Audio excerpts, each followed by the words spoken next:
Major funding for these broadcasts has been provided by grants from New York Community Bank, Capital One Bank, Eastern Consolidated, M&T Bank, Sterling National Bank, Meridian Capital Group, Customers Bank, Aerial Property Advisors, Perfect Building Maintenance. Additional funding has been provided by AKA Hotels, Corman Communities, AmTrust Title Insurance Company, AVR Realty Company, Avison Young, Bank of America, Merrill Lynch, Bank Leumi USA, Briarwood Organization, CBRE, Chase Commercial Term Lending, Chase Mortgage Lending, Citizens Bank, Cohen Equities, Colliers International NYC, Collins Building Services, Connect One Bank, CPEX Real Estate Services, Dime Community Bank, Douglaston Development, Levine Builders, Flushing Bank, Friedman LLP, Genova Burns, Handro Properties, Handler Real Estate Organization, HAP Investments, Hodges Ward Elliott Inc., Investors Bank, James D. Kuhn Real Estate Center at Syracuse University, Kilroy Architectural Windows, Madison Realty Capital, Matone Group, Mercantile Bank, New Banks, Newmark Grubb Knight Frank, Optimum Window Manufacturing Corp., People's United Bank, Polsonelli, Rosewood Realty Services, SJP Properties, Stonehenge Partners, TD Bank, Terra CRG, the Knackle Group at Cushman & Wakefield, Maring Goff Family Foundation, the Moynihan Group, and these friends.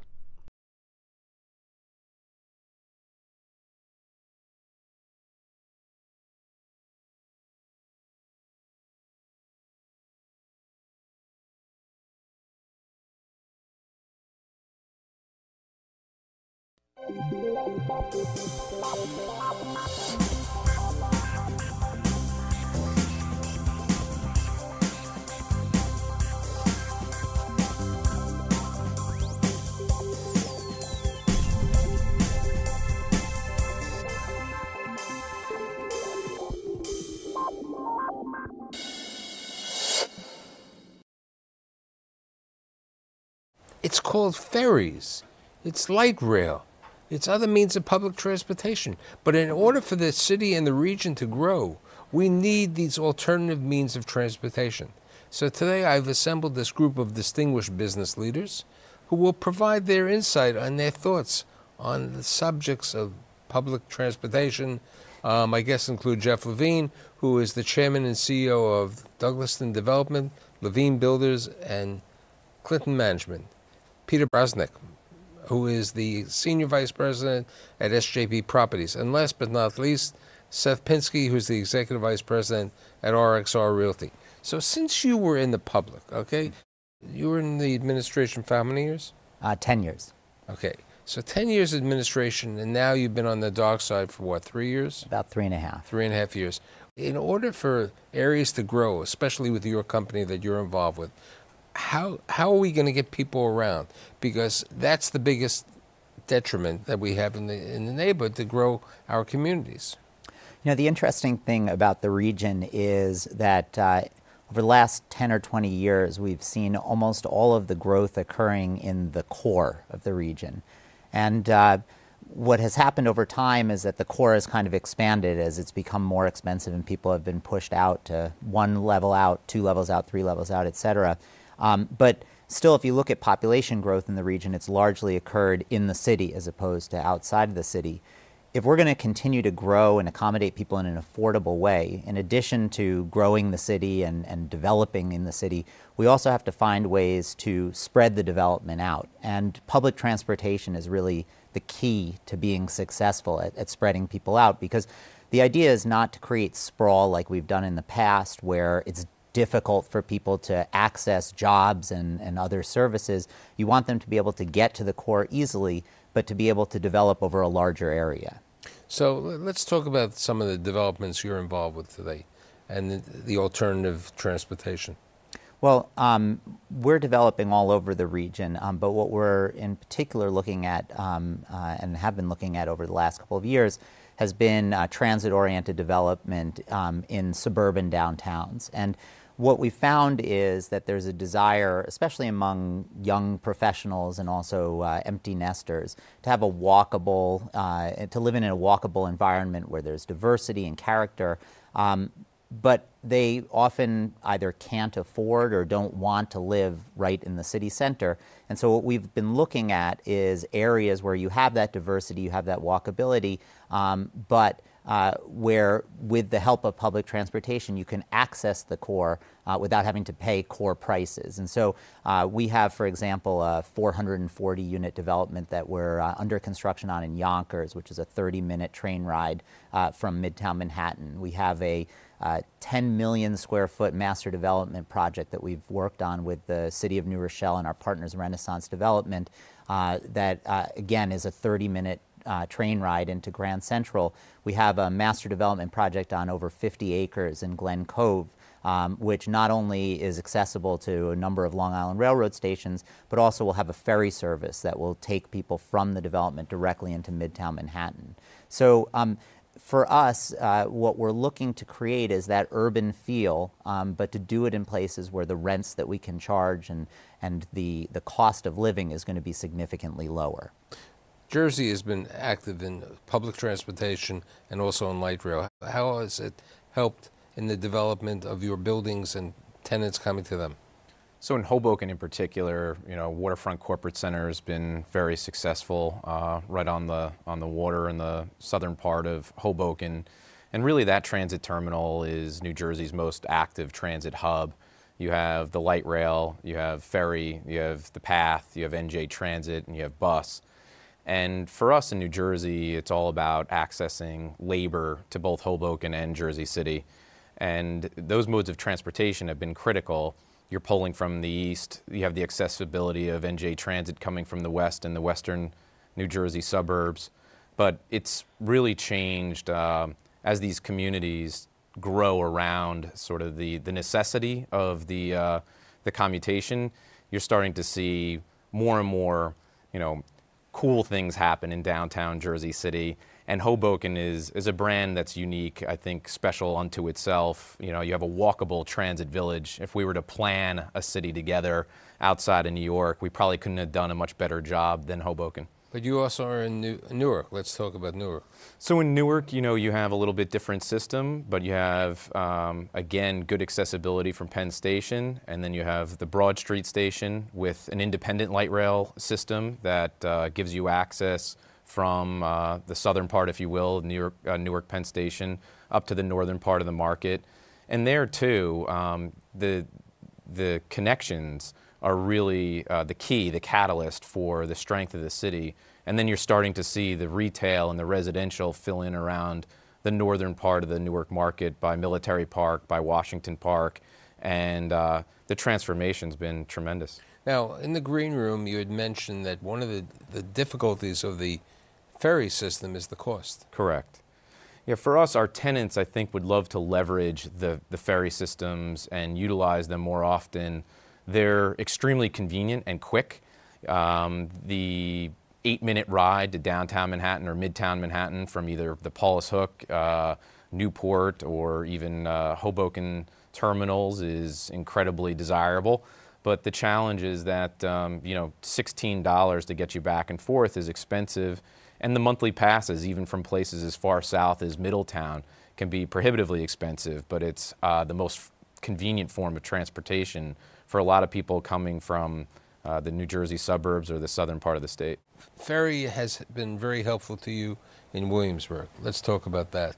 Well, absolutely. When we built the Edge in Williamsburg, and now we built over 2,000 units on the waterfront at North 5th, 6th, and 7th at the East River, we were zoned to build the ferry, and we had no idea what that pier and what that ferry would do to activate the area. The fact of the matter is, since the ferry was run approximately 3 years ago now, we're approaching, I think in 2017, over 2 million passengers on the ferry system.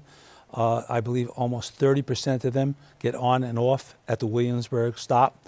I believe that going forward with the commitment the mayor has just made to enhance ferry service, more stops, they're projecting as many as 5 million passengers on the ferry system. What is the cost? Because Peter brought up the $8 each way over there. What is the cost on In it? New York, it's currently $4, but there's a subsidy proposed to put into place with the expansion, which will level it with that of a subway or bus at I believe $2.75. the new citywide ferry system, which is supposed to start this summer, is a $2.75, the same price as a metro, Correct. and it also includes a transfer, which I'm not sure that today you have that transfer No, ability. you do not have it today. So the availability of taking the ferry, getting off at a stop, and then getting to a subway will make the opportunities much greater. But I think we're really in the infancy. I mean, you look at New York City with its rivers and its piers, and the reality is it would be optimum for us to utilize it to a higher degree.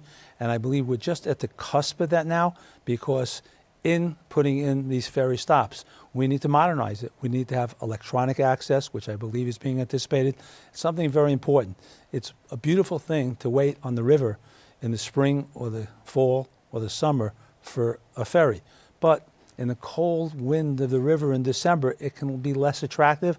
So I think that the next step has to be to create proper shelters so people can wait in a safe environment until that ferry comes. But I think that relates a little bit to what Seth said before on the transit-oriented developments. If you look at the transit-oriented developments that took place in New Jersey, Morristown, certain communities, and Long Island, what they've done is that they've built some retail. So it's not just a stop over there. There's an additional, I mean, it could be, even though it's a train, but there's more than just a shelter bus stop. You have to see what comes first, the chicken or the egg. You know, you have to have people have retail, and you're saying the retail will come when the But you people know are what? there. But let's look at certain real estate developers who built, including yourself, when you built on the in the west part of the Hudson Yards area, West Chelsea. West Chelsea, you subsidized and put a bus. Absolutely. Okay? So the buses, which was a means of transportation, the ferry system today, the New Jersey ferry, they have the bus going across town. So that has been able to help. You were saying. Yeah, no, and the ferries, I think, are a very important piece in the puzzle. If you look at how much it costs us to build transit infrastructure in the New York area, it in many ways is almost cost prohibitive. It cost $2 or $2.5 billion to build an extension to Hudson Yards that is very important and is going to create a lot of economic activity, but was one station added to the subway system. Cost however many multiple billions of dollars to build 3 or 4 stations on the 2nd Avenue subway. The East River Ferry, when it was launched by the Bloomberg administration, each of the docks cost about $10 million, somewhere between $10 and $15 million. And though the operating subsidy per passenger is certainly a lot higher than for rail, just because of the volume of ridership, because of the numbers that you're talking to relative to the subway system, even in gross numbers, the subsidy is not all that expensive. And so you really do get a lot more for your money. And I think going forward, if we as a city hope to continue to expand, we have to look at less expensive ways of creating transit connectivity. Now, what about, yes, Peter? What I was going to say is, we're a little spoiled in New Jersey in that the ferries, once you're there, once you access the Gold Coast, if you will, the New Jersey Gold Coast, we don't have the challenge of, trying to get to the east side of Manhattan or to Brooklyn. So once you make that journey across, when we're, talking about pulling labor or accessibility or coming back, and if you live in Hoboken or Jersey City or Weehawken, the advantage of the ferry system on the Gold Coast is that once you have arrived, you're basically where you need to be, because all that development has happened along the coast, from basically Fort Lee down to Bayonne, as far as Bayonne. What about the trolley? The trolley system that is in discussions. Okay, it's not. It may happen. What's your thoughts about the potential of the trolley system in Brooklyn and Queens? Well, we own several properties along the proposed route, and we're very strongly supportive of it. I think, again, any sort of expansion of the transit system is a positive for But how the area. long, in the same manner that you brought up the 2nd Avenue subway, that took probably many, many more years than anyone would have expected, how long do you think it would take to get this trolley system in working? Look, these are long-term projects. They're projecting, I believe, planning actually in 2018 once they decide where the money's coming from, and then they anticipate its delivery in 2025. obviously that's ambitious. Yeah, and things take a long time in New York, and it's one of the problems that New York has. And I think figuring out not just how to do things less expensively, but also figuring out how to do them more quickly is an important part of the puzzle. But I think that, you know, we should be supportive of, and you should salute people who are planning the transit systems of the future, because that, again, you know, we can't keep squeezing more and more people into the same acreage. We have to spread it out. Let's take what Roosevelt Island has, you know, the Tram. the tram and the monorails. These, I mean, I think George Klein, who's building in Astoria or Not Astoria, he's building Greenpoint, at the very north end of Greenpoint. At the end, he was thinking of a gondola or something. You know, he was proposing a bridge to connect over, I believe, the Bushwick Inlet, which again, that would be wonderful to for connectivity on the East River on the Brooklyn-Queens side. But again, it's difficult. There is many governmental organizations involved in the approval of a bridge, or for that matter, a tram going over public waterways and such. What's your thoughts about trams? I mean, look, I'm in favor of any investment in infrastructure that happens. But you know, the issue with trams, I think, is exactly what Jeff said. You know, when you're going over a body of water, especially a navigable body of water, you not only have city regulations and state regulations, you have federal regulations as well. Army Corps of Engineers, you name it, they're involved. You know, you have the monorail or the rail system from Jamaica to Kennedy Airport, and I believe you have a similar one in Newark from Newark Airport to the city of Newark. From a station on New Jersey. From a station, okay. Don't you believe that? Do you think that is another way that we can help in the growth of the city? Again, it has to be well conceived. The tram that you refer to that goes from Jamaica to Kennedy Airport, you have to get to Jamaica.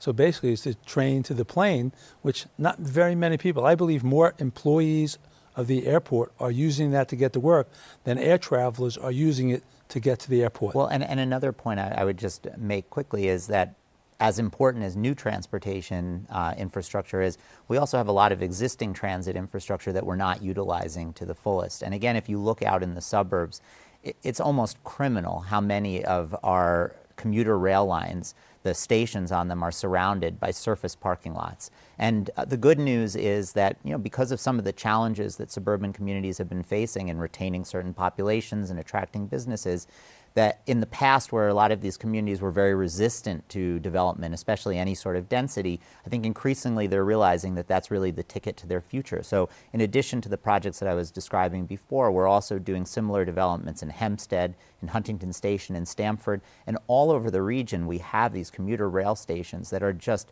there for the development. And as long as we can overcome local opposition, which I think is increasingly becoming possible, there's a huge opportunity for us to utilize the infrastructure that we have. Metro North, this stop at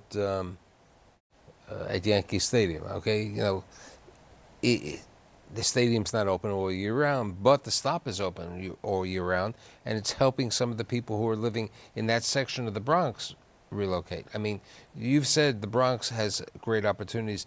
I didn't see in the plan any discussions about the ferry going to the Bronx. Goes to Soundview. But also in addition to that, in the Metro North capital plan, there are 3 new stations that Metro North is going to be building in the Northeast Bronx. And another, I think, important change that Metro North is in the process of instituting is that once East Side Access opens and relieves some of the pressure on Penn Station, there's a plan to bring portions of the New Haven line into the west side. So a city like New Rochelle, for example, is going to have access not just to Grand Central, but also to Penn Station. Any idea when the East Side Penn Station situation is going to take place? It's a moving target, hopefully in the 2021-ish Oh, it's that range. long. But you talked about suburban underutilized transportation. We have it right here in the 5 boroughs. You know, everybody talks about the possibilities of Rockaway and Coney Island evolving. It's beautiful waterfront.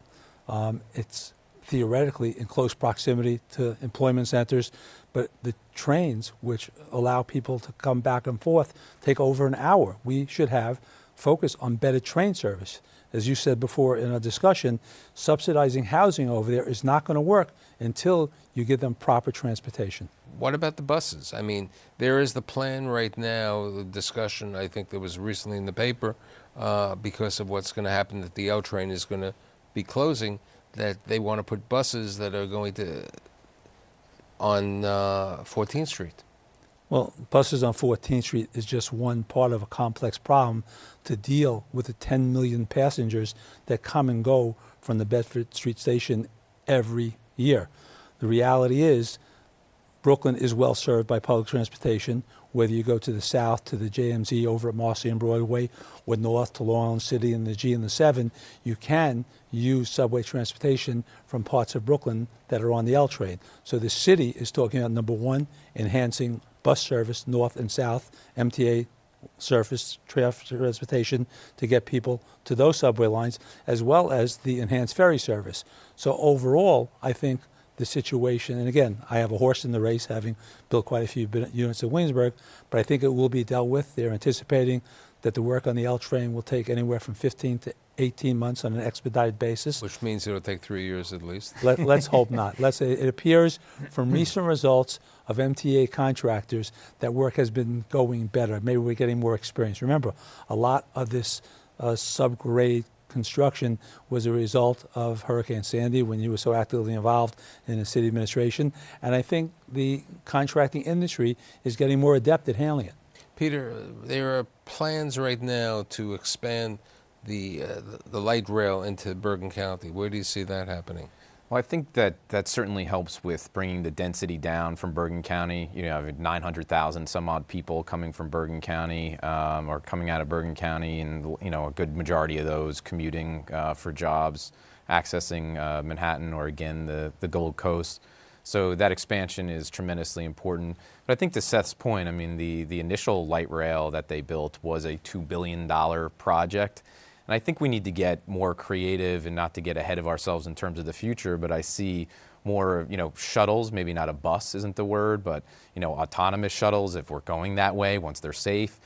Things that do ultimately alleviate some of that surface parking at the transit terminals, whether it's in the Bergen County suburbs or the Morris County suburbs, and utilizing or better utilization of those surface lots, maybe for some amenities next to these transit-oriented hubs in the western suburbs.